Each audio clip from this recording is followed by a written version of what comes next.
was never a big fan of AirAsia just because of the history of flight incidents over the years since its inception. I have a third bag, and when you go online to check in, it's not clear that when you upgrade, you have the option of upgrading to 25, 30, and then 40 kg.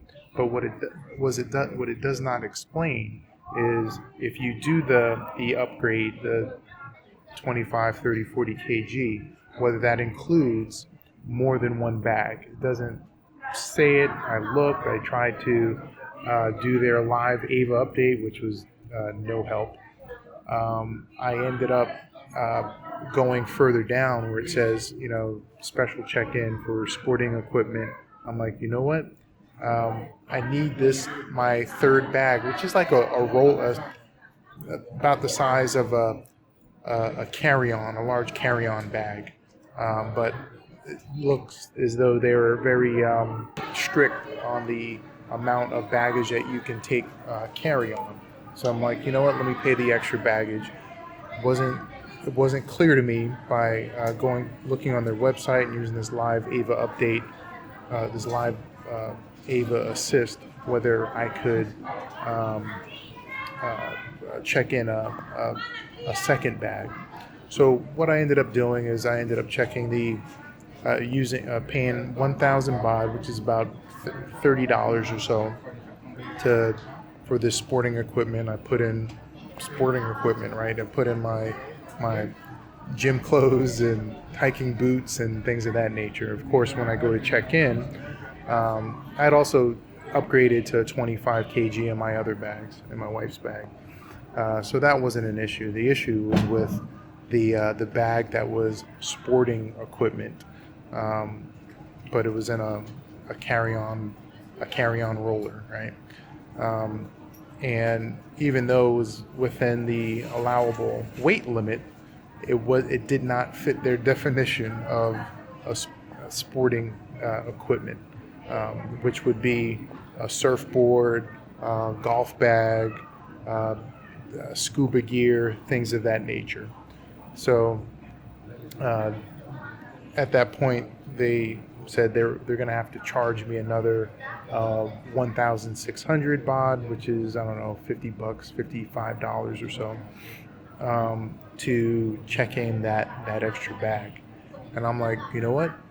Fine, but can you use that $1,000? Can I get my $1,000 back, or take that $1,000 that I paid for the sports equipment and attribute that to this 1,600 Thai baht?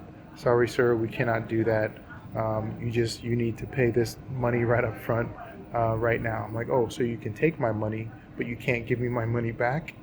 Asked to speak to a manager. He pretty much told me the same thing, and that I would need to go on their website to get my money back. Although they send you to, after they put the little tag the bag and send it forward, they give me like a little receipt. I need to go and pay at a cashier's counter, which I did. While at that cashier's counter, I explained my situation again and asked the cashier if she can refund me that 1,000 baht, which she pretty much said the same thing that the manager said. So I ended up paying.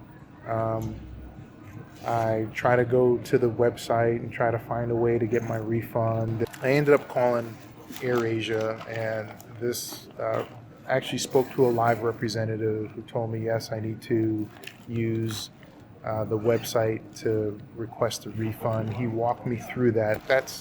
Make sure you understand, AirAsia's baggage weight restrictions, and before you go paying money. Otherwise, you may not get that money back. So in the least, you have to go through what I went through, which was, requesting to speak to a manager, requesting to speak to customer service, and it wasted their time, it wasted my time. There was a long line of people trying to check in at the time. Just very not efficient. The best thing for them to have done is just refund my money. But apparently their system is not set up for that. for whatever reason.